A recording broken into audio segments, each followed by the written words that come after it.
Welcome everyone to the second episode of The Basics.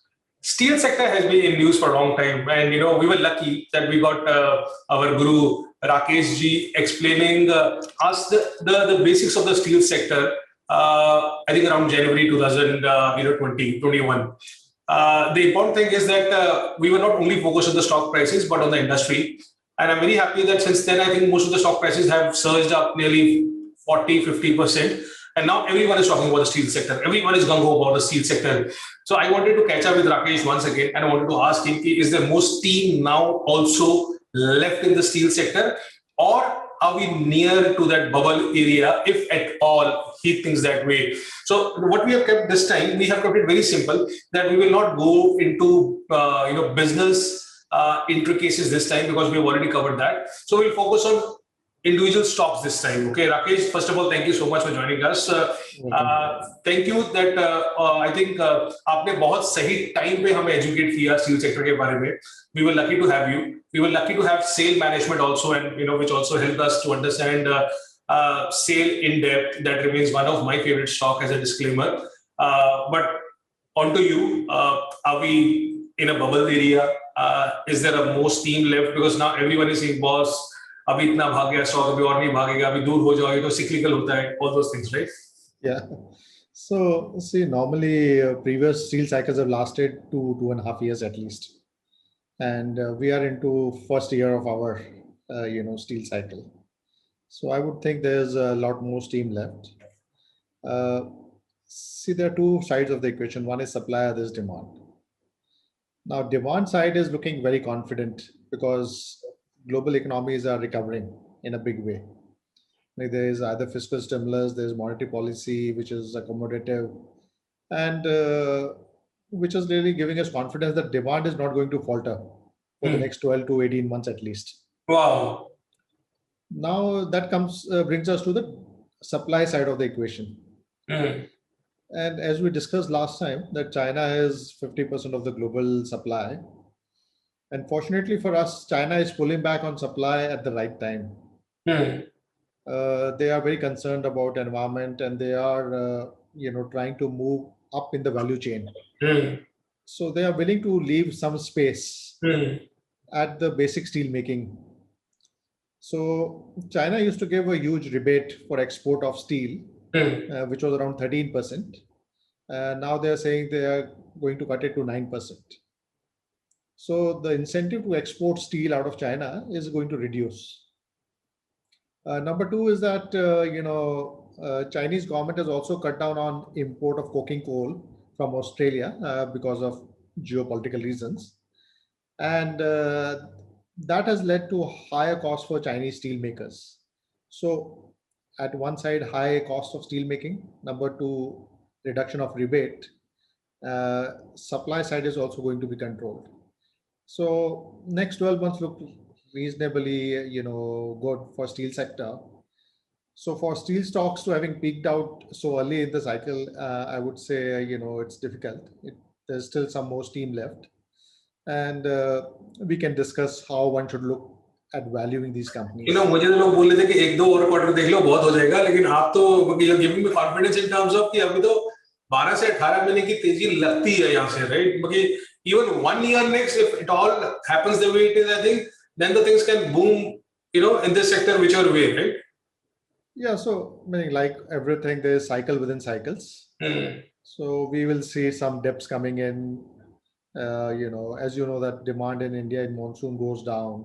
There's a second wave of corona coming in. So there will be a lot of noises. It is not going to be like a one-way street. But the call remains buying on dips because the steel cycle is still far from being finished, and one needs to be still long steel stocks. Lovely. So I got my answer first of all, that there's more steam left in the steel sector, and sporadic ऊपर नीचे होता रहेगा जैसे because of all the noises around. So that is not to get worried. You are saying 6 महीने 12 महीने 18 महीने ऐसा तेजी लगता है कि वहां पे हो सकता है. Now let's talk specific stocks. Okay, I think you have also made a presentation. If you don't mind, we please share the presentation. I've given you the permission as well. And let's talk stock specific. Because last time I remember that you were very bullish on SAIL and Godavari Power. And as a disclaimer, as in when you're opening the presentation, that Godavari Power is the client for Go India Advisors, a firm which Rakesh runs. And he has been bullish. He has been writing on Godavari for a long time. So, and Godavari, of course, has been one of the best performing stocks in the steel sector. So that is a disclaimer, first of all. Rakesh, over to you. Okay, so I'll quickly run through the presentation and we can discuss stocks on the way.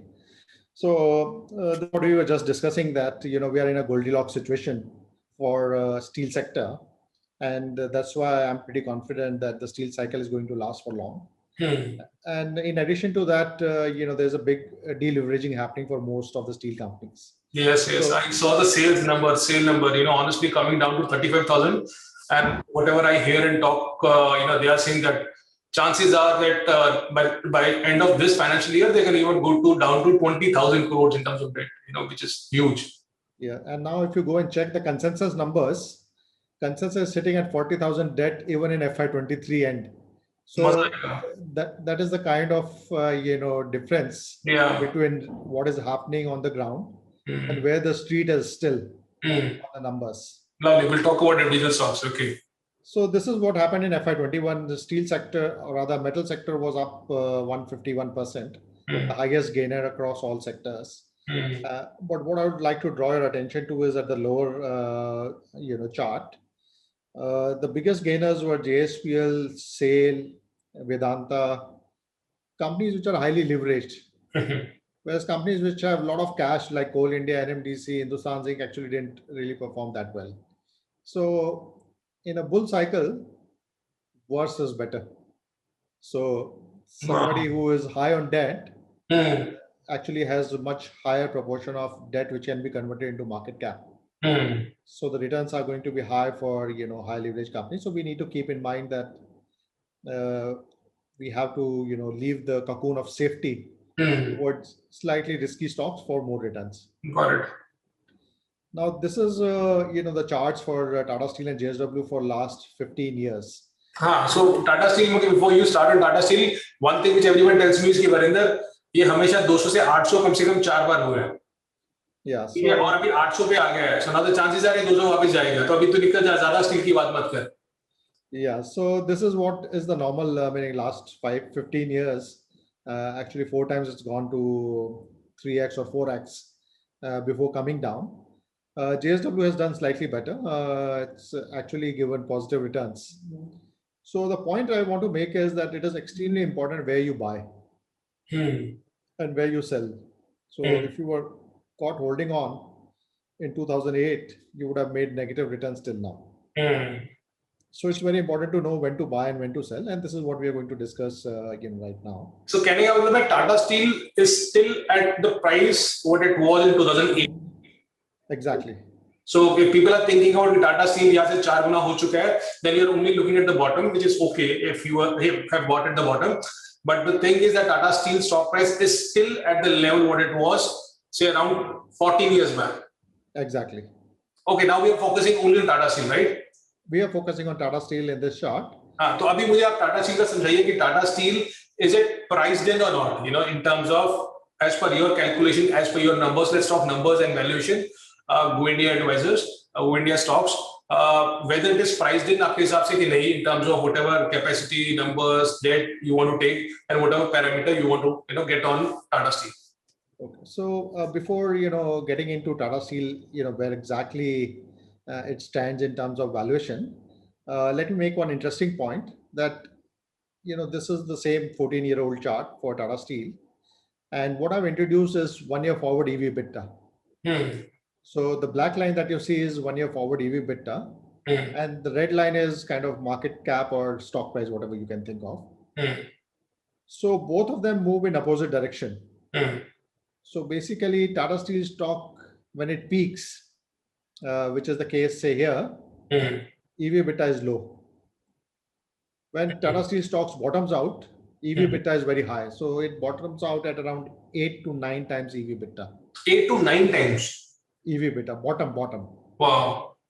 But on the peak, when it peaks, it bottoms out, it actually peaks out at around 5 times EV/EBITDA, which you can see here or here. or here.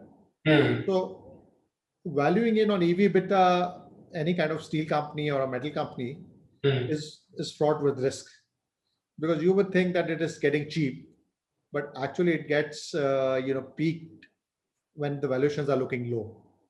So EV/EBITDA multiple or PER multiple is not the right way to look at these companies.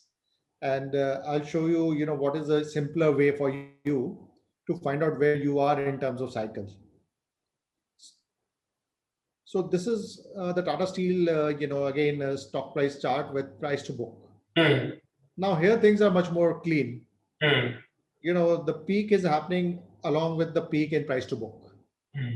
So red again is the market cap and price to book is the blue one. Exactly. So if you look at the price to book chart, basically it is ranging between 0.5 to 1.5. Hmm.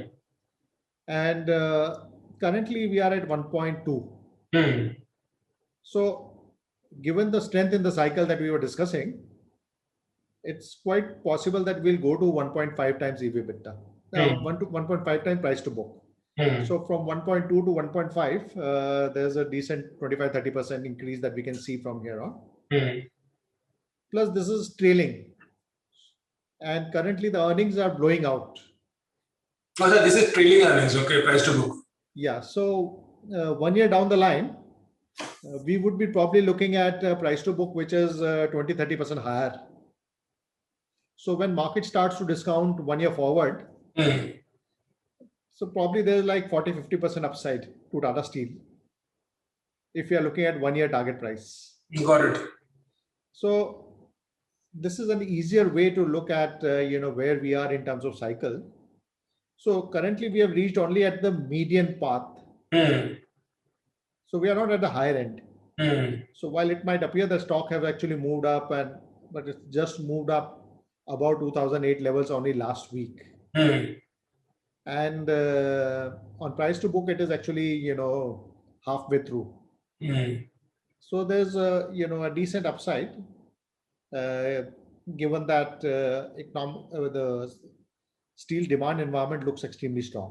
Got it. So आप बोल रहे हो कि अभी Tata Steel का price to book trailing basis में 1.2 है, medium is 1.5, 1.6. Chances are that it would go to 1.5 easily because we're talking about trailing numbers. अगर नेक्स्ट ईयर के नंबर्स देखेंगे तो चांसेस आर कि हाँ भी वहां से भी बाकी we will see increase from there also. Another 15-20% from there also. But in a super cycle, Rakesh, as your chart indicates, chances are that the price to book can even go to 3.5. Yeah, so see, Tata Steel acquired Chorus in June 2007. So the de-rating which happened for Tata Steel is actually because of Chorus. So suppose Tata Steel is able to settle Chorus, they are able to sell out. Then can it go to 3 times? Easily possible. So that's an additional trigger for Tata Steel if they are able to come out of this, Chorus issue. A lot of times they come very close, but things have not worked out. But if it happens, so I understand that don't look at EV to EBITDA, look at price to book. Price to book, if we look at the numbers and everything, there still could be possibly 30, 40, 50% upside on Tata Steel from here on. Exactly. Is there any numbers you have done that how much EBITDA you are looking ahead in terms of Tata Steel? Because I think the consensus numbers are way off, whatever I am reading and whatever, the numbers are right now. Anything you can throw light in terms of numbers actually? So consensus numbers are forecasting around 31,000 crore of EBITDA consolidated for Tata Steel. Next year. If you look at FI, this is for FY 23, 22. This year, 22. Yeah, 22 current year. But if you look at FY 20, FY 19, the company has done 28,000 crore EBITDA in FY 20 itself. Okay. So I don't think Street is building in anything which is kind of out of proportion. I'll be surprised if Steel doesn't upgrade their numbers by another 10-15% after the Q4 results which are due now. Sir, I was honestly reading one brokerage note. They were estimating that based on the way steel prices are going on, it will not, and people are building in the domestic. People are not even taking into account what European operations do. Okay, and if that moves the pace what it is right now, then the Tata Steel EBITDA could be as high as 50,000 crore. Yeah, so Tata Steel has a very high leverage because their cost doesn't change much uh, because the iron ore is captive. uh, And so, currently iron ore prices have gone up so much hmm, that the advantage just because of iron ore in terms of steel would be around 10 to 12,000 rupees per ton for hmm. Tata Steel India. Okay. So if they are doing like 16, 17 million ton, you are looking at 20,000 crore just because of iron ore. Plus, they'll make 7, 8,000 per ton on steel conversion. So overall, meaning this numbers are extremely low, which consensus is building in because everybody wants to be safe. So they are putting the target price now closer to 1,000, but they're not pushing the. So if I'm not wrong, Rakesh, say, we take around 40,000 crores EBITDA. You said 31,000 crores is consensus. As I said, I think it was JP Morgan report which said 50,000 crores, depending on the prevailing prices. So even if 40,000 crores number we take, you said EV EBITDA, the highest was 8 times, right? So even if I you give 6 times, right? 6 times, that means that enterprise value of 2,40,000 crore. Yeah, but see, the peak is at around 5 times. So if you're taking peak EBITDA, so you should take a lower P EV EBITDA number. Acha. So 40,000 into say 5 is 2 lakh crore. Okay. The current market cap is 1 lakh, And the debt is reducing. and debt is around 85,000. Uh, It will come down to 60,000 or something in by end of 1 year if we are there going to make 40,000 crore EBITDA. got it. So then you are looking at market cap of 1,40,000. That's a 40% increase from current levels. Got it. Got it. Got it. Got it. Got So even if you do on the earnings multiple basis, Uh, it kind of come to the same, got it. But for retail investors, meaning doing all these calculations and trying to track commodity price, it's Uh, easier to look at price to book. It is one chart you have to look, and you don't really have to. no, I understand. I'm just saying that if they do 50,000 crores, then means that 2,50,000 crores, right? Then Yeah, you have a higher upside, from exactly, 160 to 250. exactly. Good. So you mentioned about reducing debt. Okay. So before we come to Godavari, can we talk about sale, please? So on Tata Steel, I understand that based on the numbers, based on price to book, there could be 30 to 40% upside as per you going ahead on Tata Steel if all things go well, right? So sale, if I don't have the chart here, but if I have to tell you, sale price to book, it moves from zero point 0.2 to 1.3, Okay. and currently we are at 0.85. Although sale is still at 0.85 compared to Tata Steel, which is 1.2 Exactly, price to book. price to book, Ah, and sale peaks at around 1.3, 1.35. okay. So there's 60-70% upside based on price to book. Wow. Now coming to sustainable EBITDA numbers, etc. Ah, So sale street is building in like 12, 13,000 crore of EBITDA in FY22, okay. which I think is absolutely low. I, 100%. I think sale will do easily 20,000 crore EBITDA. Okay. So if we were to give say 5 times EV EBITDA to 1 lakh crore. that's 1 lakh crore. Their debt has already come down to 35,000 crore, and as you were saying, probably next year they will be down to 20,000. 25,000, 20 or 25. So the stock price the market cap should be between 65 to 75,000 crore. और अभी कितना हो गया? 34,000. हाँ? 34,000. 35,000, whatever. So basically, you are looking at probably sales stock price going to 150 or so. If everything plays out as we are discussing. So SAIL has more leverage than Tata Steel. Definitely, because SAIL is a high cost company, so their profitability changes quite a bit for the same movement in steel price. See, SAIL has $200 per ton cost just because of employees. So if they produce more, and their margins are low, so they were making like 6,000-7,000 rupees per ton. Tata Steel was making 15,000. So if steel prices go by 5,000, Tata Steel's profit increased by 30%, but for SAIL, it doubles. So SAIL has a very high, leverage, Okay. and that's why among the two, I would think SAIL is a more preferred choice at this juncture. Though everything moves in a pack, so Tata Steel will also go up. But do you think that the price revision or something, that could be a dampener to sale? Honestly, I heard that it's already done, that the management has already done that into the numbers. But do you think that that is one thing, or on the positive side or the negative side, in terms of anyone who's tracking sale, that is one thing to focus on? You mean the wage settlement revision? Yeah. So see, currently the way steel prices are moving and the way profitability is, that wage settlement is not going to move the needle much. So suppose they are spending around $200. Even if they give 10%, that's $20 or 1,500 rupees. But the margin is moving from 5,000-6,000 to 12,000-13,000. So the delta is very high actually. Got it. So understood. So I understood that when Tata Steel, you are saying that they're because it's now trading at 1.2 price to book, there are chances that there could be around 30, 40 or maximum 50% upside at the current levels.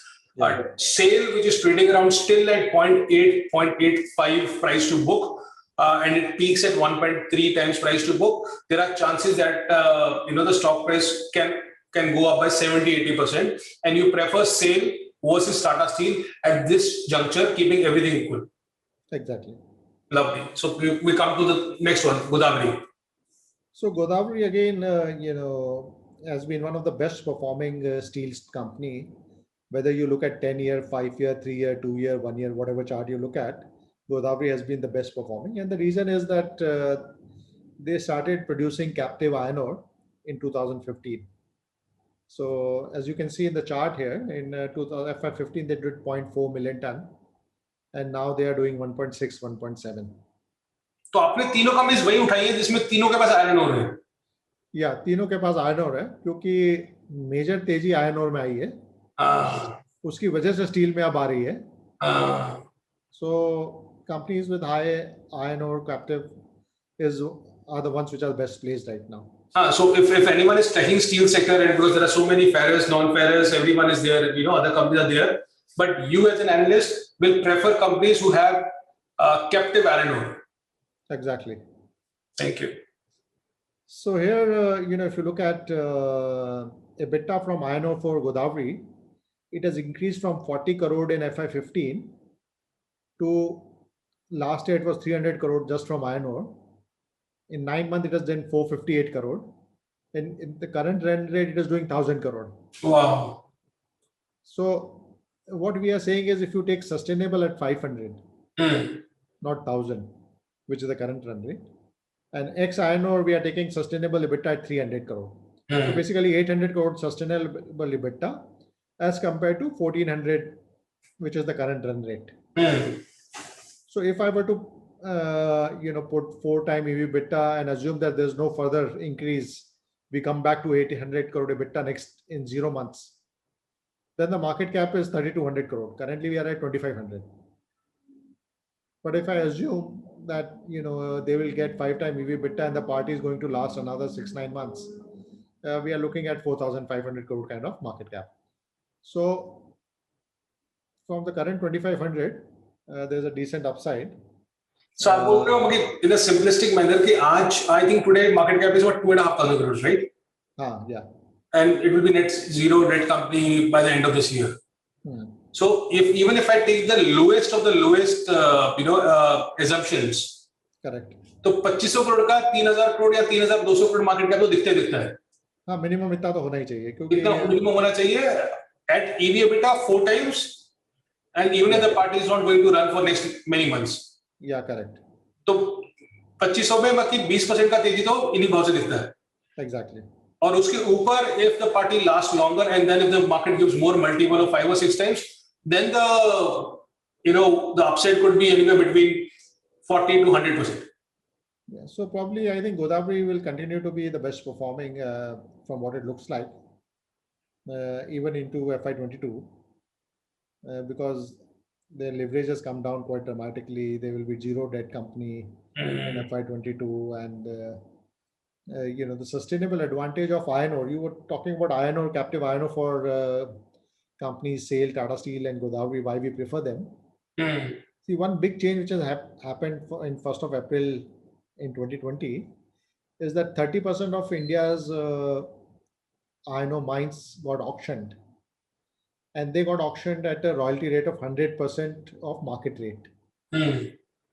So this 30% was largely merchant mines, which were supplying to small steel mills and small consumers. Now they've been cornered by JSW and ArcelorMittal and bigger guys for their captive use. So India's iron ore price has sustainably moved up by 1,000 to 1,500 rupees per ton. Got it. Yeah, you explained this last time as well. Yeah, so that is one of the big advantages for companies who have mines under the old legislation. So they're not paying the higher royalty. So their margin, so for Tata Steel, SAIL, and Godavari converted into steel, their steel margins have gone up by almost 2,500 to 3,000 rupees per ton. So now for SAIL, which was doing like 6,000 rupees per ton, just because of iron ore, it goes to 9,000 rupees per ton. Got it. So that's a big advantage. So the worse you are, the better you look on return profile. I think that's the characteristics of a cycle, right? Like in a cycle, if you catch the companies with more leverage and high PE, I think you also made a point that in a commodity cycle, the higher the PE, the better. Yeah. So at the bottom of the cycle, earnings are low, leverage is very high. So the stock looks expensive on EV, EBITDA, and PE. 100 times, 120 times, 200 times, whatever. Yeah, even negative. Yeah. So basically, I think for retail investors, it's important that they just focus on price to book, and they try and see the direction of the cycle. Whether the direction of the cycle will continue in upward direction, then they can continue to hold on till the time our target price to book is achieved. And even if it is achieved for this year, and if there's visibility for next 12 months, then they can hold on for the book value for next year. So, sir, मैं ये समझ गया कि out of Tata Steel, SAIL, and Godavari, I think you love Godavari the most. Godavari, SAIL, and TISCO, right? 1, 2, 3. अगर मुझे simple डालना हो तो. In terms of operating leverage and the way returns will happen. In terms of मुझे सबसे ज़्यादा पैसा गोदावरी में बनेगा, फिर SAIL में बनेगा, फिर TISCO में बनेगा, right? Yeah, but the disclaimer here is one: we are consultant to Godavari. Number two is that Godavari is a slightly liquid stock. Yes. So on the way down, you can get stuck. So retail investors have to be aware that they should check what is the daily trading volume and how much they can actually take. Sir, इसमें एक question है मेरा, इसमें क्या गलत हो सकता है? Because as you mentioned that you are not worried too much about China factor. I think last time you explained us that China is the main focus area if you are tracking steel. आपके whatever you taught us today, उससे पता चला that you're not worried about China. What about Gadkari ji? Because one question which comes to my mind again and again is that because of the way the cost of construction, the cost of infrastructure, the input sectors is moving up, the government is now or maybe trying to force that, why the prices are going up. Somewhere government control may come in. We saw that happening in stainless steel, right? With the ADD laga tha, ADD ko nikal diya budget mein. And we saw what happened with the stainless steel. Of course, the prices are not come down too much, but those things come because now the government is also seeing that there are super normal profits which are happening in the sector. So is that area because वहाँ पे भी एक चीज हो सकती है because we keep on focusing only on China, but we don't think about that the government factor may also come and play a role. I don't think so. It is possible for global commodities because global commodities are not priced by domestic players. It's priced globally. So to say that Tata Steel or SAIL have any kind of power to price steel in India at higher than global rate, it's impossible. And secondly, there was a lot of expectation of export tax on iron ore pellet during the budget, but it didn't come through. So government is very clear. They are not going to stop exports or make our companies industry less competitive.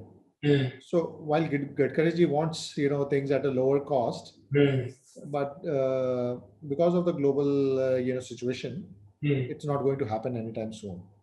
Cement is different. Cement is slightly different in that aspect because cement global prices don't have any impact on us.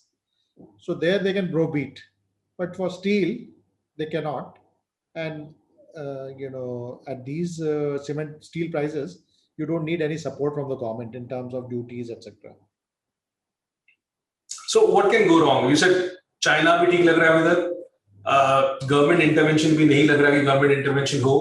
आपकी बातें सुन के लग रहा है कि steel stocks और लेने चाहिए, whichever way people like the stock depending on the some of the caveats you have mentioned in terms of liquidity and everything.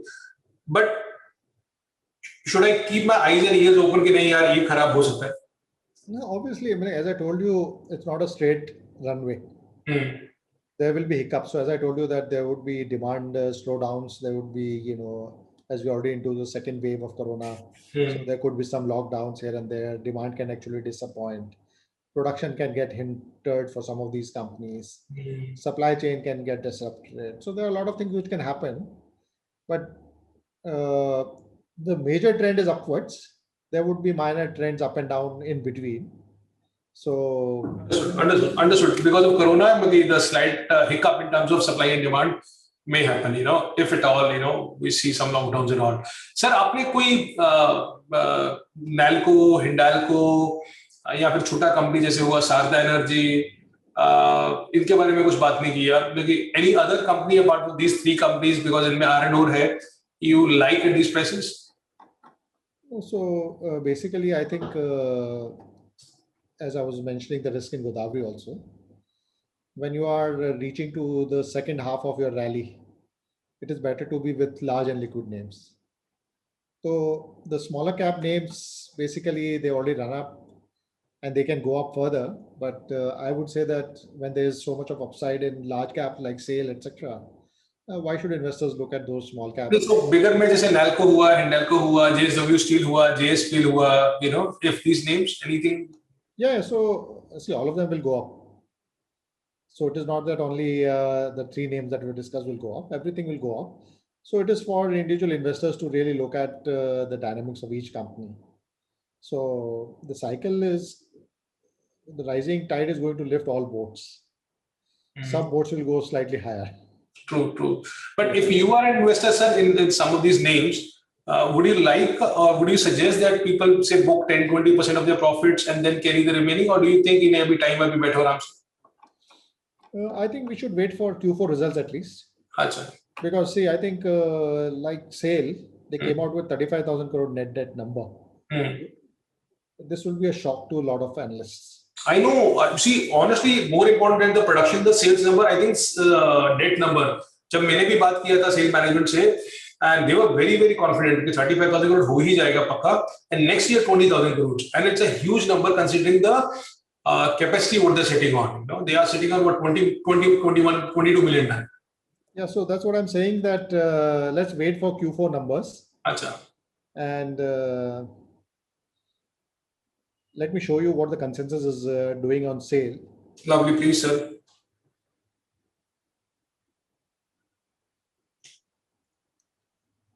So this is Steel Authority of India on our website goindiastocks.com, and I'm just pulling to consensus numbers. So this is how the consensus numbers.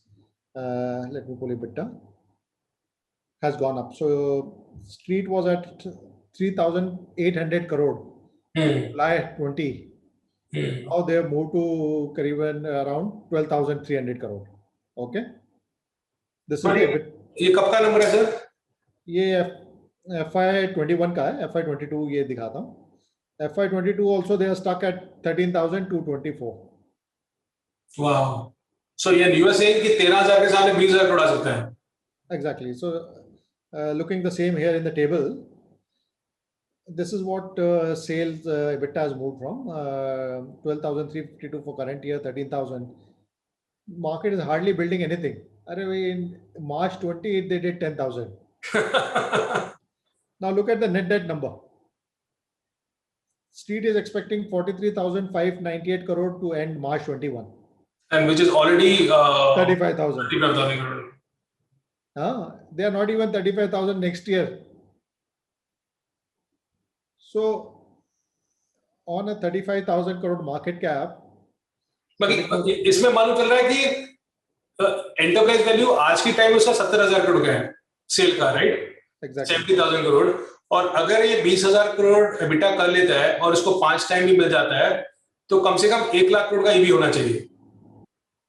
1 lakh में से अगर अपन 20,000 हटा देते हैं जो management बोल रहा है, नेक्स्ट ईयर डेट 15,000 करोड़ ना, 35 से 20 रह जाएगा तो 15 निकाल दो। नहीं, मतलब 1 लाख में से 20 निकालेंगे। हाँ ठीक है, तो 80,000 करोड़ बनता है market cap against 35,000 crore right now. Market cap 80,000 crore बनता है, जिसके सामने अभी मार्केट कैप 35,000 करोड़ ही है। Exactly. So the stock can almost double.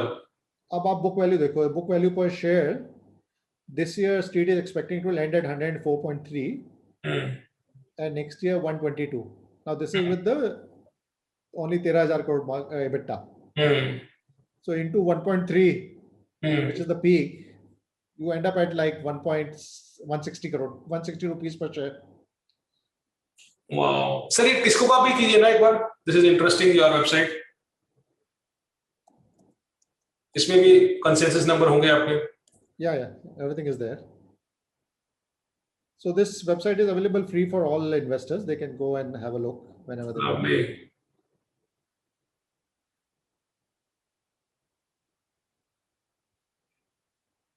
So let's go to the table directly. So abhi I think 31,000 crore is the estimate, right? Yeah. Which should be ideally, honestly, for me, 45,000 or 50,000 crores. Yeah, तो 40,000 possible है easily. तो 8,000 करोड़ अभी आप net date में से निकालोगे ना? तो नेट डेट तो कम ही नहीं कर रहे सर ये लोग कुछ भी। हाँ, तो वही कह रहा हूँ कि ये 60,000 करोड़ पे आ जाएगा नेट डेट। हो गया 25,000 करोड़ का डिफरेंस हो गया। एग्जैक्टली। और इसका मार्केट कैप अभी मेरे ख्याल में 1 लाख करोड़ के आसपास है, राइट? या और तो बुक वैल्यू पर share next year people are forecasting 766. I think it could be easily 800 or something like that with 40,000 crore EBITDA. And 1.5 अगर अपन देंगे 1200, तो 1200 तो होना चाहिए। करंट 800 कुछ है अभी। Nice. Nice, sir. I understood very categorically. So, we want to keep this session short, and we will catch up with you after the Q4 numbers as well. But at least for now, because everyone was very worried about we are steel में तेजी में बहुत तेजी है, खराब है, ऐसा है वैसा है. But I think after talking to you, not because you are very bullish, but you told us with numbers. Exactly. Numbers के साथ बताया, and you also told us that there are few things to keep in mind when you're tracking this sector, which is very important. But at least historically, the way the price to book is, the way numbers are, the way consensus is not even building up the right numbers still, at least in terms of the companies what we discussed. There seems to be that there is still upside considering all things remain equal as of now in this sector. So there is no point jumping and selling your steel stocks right now, even profit booking to an extent of 10-20%. Wait at least till Q4 numbers and then take a call later, right, sir? Exactly. Thank you, Rakesh ji, as always. मुझे बहुत मजा आया आपसे सीख के, because I learned a lot and honestly, built my confidence as well. And I hope people who are listening to this, they also learn that it is not only that you get carried away with either the phase when the stocks are going up or down, but just look at the numbers. Numbers are very important. And number-wise, still there is chance that there is more steam left in the steel sector if you're tracking the sector inside and outside, like our Rakesh ji. Thank you, sir. Okay, thank you. Bye.